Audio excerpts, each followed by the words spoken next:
Well, the first thing I would like to say is welcome. We're thrilled that you're here, and we appreciate the time and the effort and the energy that you've expended and the risks you've taken to be here, and we hope that the consequences will be worth the effort. Why ARC? Why the Alliance for Responsible Citizenship? Well, the ARC, I suppose, is our movement into the future. And that begs a question, which is, how should we move into the future? How should we conceptualize the future? Or perhaps even, what is the responsible way to conceptualize the future? Now, this is a complicated problem, and it shouldn't be taken lightly, because the future is a very uncertain place. And the evidence is always susceptible, let us say, to multiple interpretations. And one interpretation is that we live in a world that's characterized by intrinsic scarcity and terror, that we must be apprehensive in the face of the potential apocalypse, that we need to batten down the hatches and restrict, that we need to subject ourselves to an ever-increasing level of control, that we need to cower and demoralize our young people because there's not enough to go around and the devil take the hindmost. And I'm not a fan of that particular stance, and I don't think that I think it's untrue, I think it's unnecessary, I think it's cowardly, and I think it's manipulative. And having said that, I would say, well, we have reason to be apprehensive about the future, just as we have reason to be apprehensive about the present. We are fragile creatures, mortal, vulnerable, and we know that as we look forward into the future with a sufficiently long horizon, that the worst of all possible fates will befall all of us. We'll all disappear. Everything we know will vanish. And so you might think, well, why not despair in the face of that? And why not turn away in cowardice and confusion and terror? Why not give up all hope and responsibility? Why not abdicate that to those who might help, what? Provide us with what we want as a consequence of our whims and alleviate our divine responsibility? I've been reading the book of Job recently and writing about it. And Job, the story of Job is a story of a man who's tortured beyond any reasonable limit. And I would say that's the story of each of us, at least at some points in our life. We'll be pushed beyond the limits of our tolerance. We'll be pushed to ask ourselves, how can the world be constructed in this manner? How can we possibly go on? And I would say what Job says continually when he's tested, which is that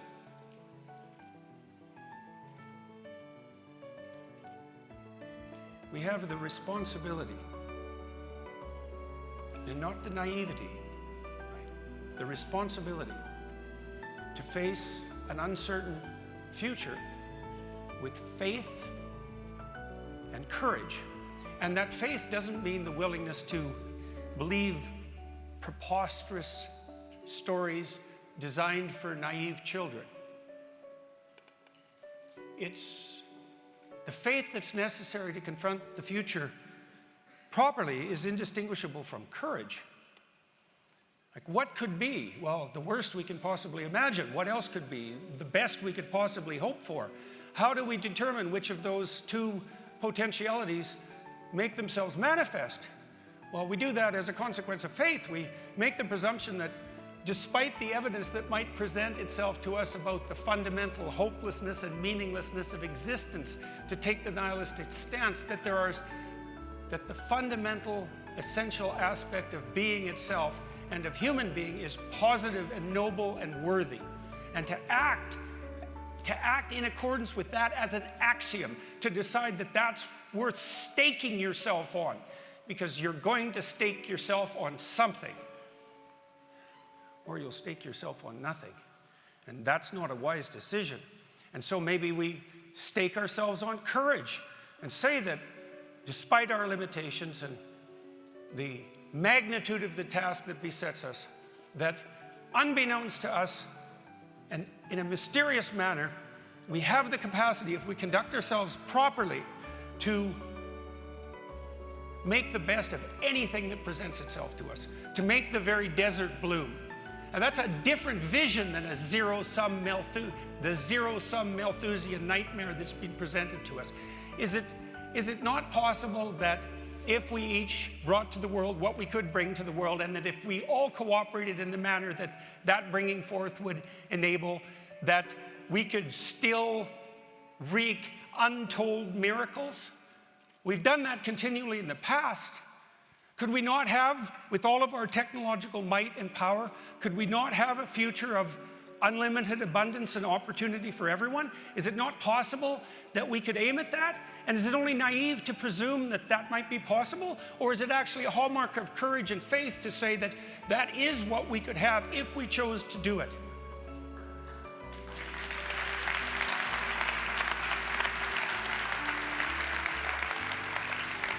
And so that's faith. And then you might say, well, how is that aligned with responsibility? Well, one of the things that I've learned, there's a biblical story, another biblical story featuring Abraham. And Abraham is born into what you might describe as the socialist utopia. Abraham has everything he wants at hand. His parents are well off.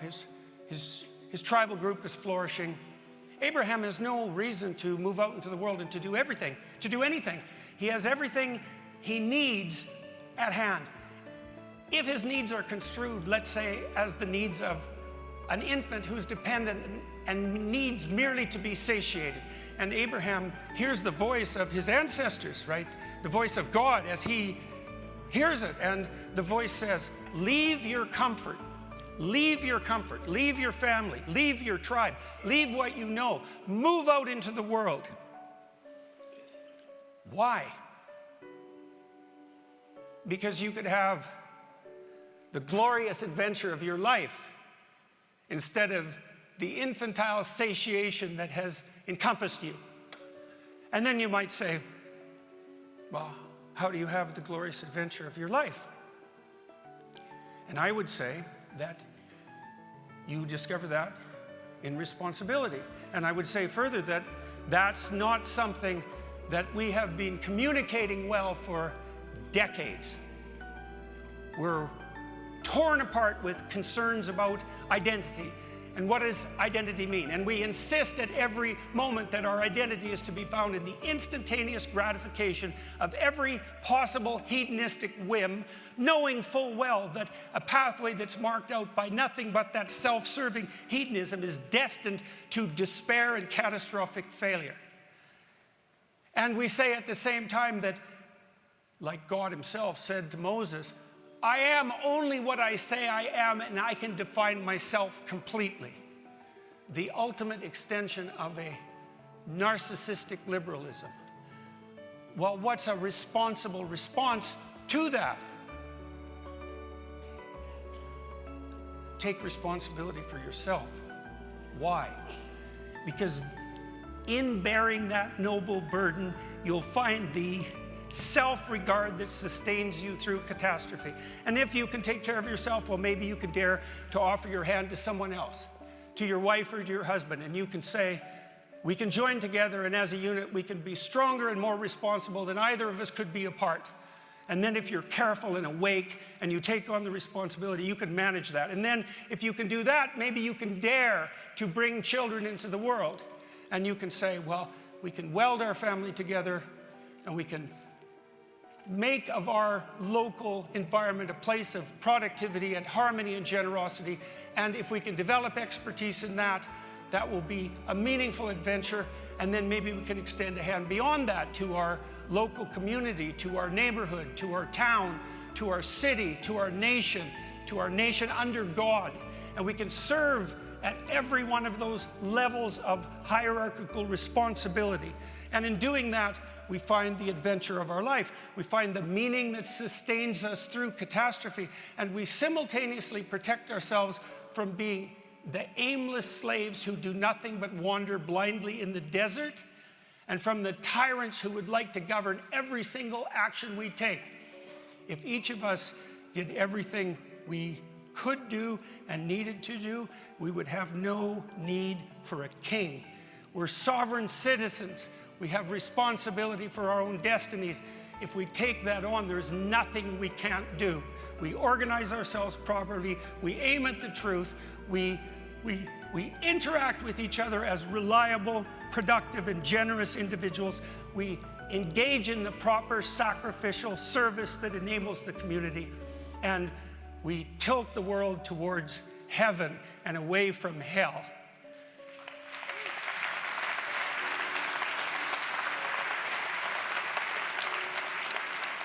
We've wrestled with the conception of an international organization that brings people together, that promotes a subsidiary vision, a vision of distributed responsibility, because there's a paradox in an organization that brings people together, putting forward a vision of distributed responsibility. How do you balance that? Well, I would like you all to meditate on that while you're here. Why are you here? You're here to listen to our slate of remarkable speakers. You're here to meet people who are all worth meeting, and to derive the benefit from the community that could be established as a consequence of that. But you're here for another reason too. We invited each of you because we know that you're centers of distributed responsibility, that you all have a domain of sovereign government. And we would like you to decide while you're here if what you are hearing and experiencing is in fact inspiring and motivating to you, and then to reflect on how it is that you can move us into this positive future given what you have to bring to bear on the situation. And we believe that, I've thought this for a long time, I've talked to audiences all around the world, how do we tilt the world uphill rather than downhill? And the answer is, well, you do that within the confines of your own life. The eternal message that's at the foundation of Western civilization, and I would say necessarily at the foundation of civilization as such, is that we are each a divine locus of value, right and responsibility. And if that's true, then we each have a cardinal and irreplaceable role to play in the destiny of the world. And I also believe that's true. And so what we're here to do, all of us, is not to listen to yet another plan to bring about the desirable end, but to meditate communally on what each of us can do as the captains of our own ships to sail the entire fleet towards the promised shores. And that's what we're here to determine. And why do we need that courage and that faith? Well, it's our responsibility, and it's our meaningful responsibility, and it's our duty, and it's our privilege. But I would also say the alternative is hell. And we've brought about hell a number of times in the last 100 years, and before that as well. And we could now bring about a hell that would make all those previous hells look like nothing but practice. And now we can decide, and we are deciding, each of us as we sit here, with every direction of gaze that we undertake, which of those two ends we want to pursue.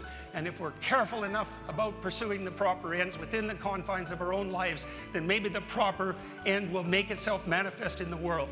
And that's on you.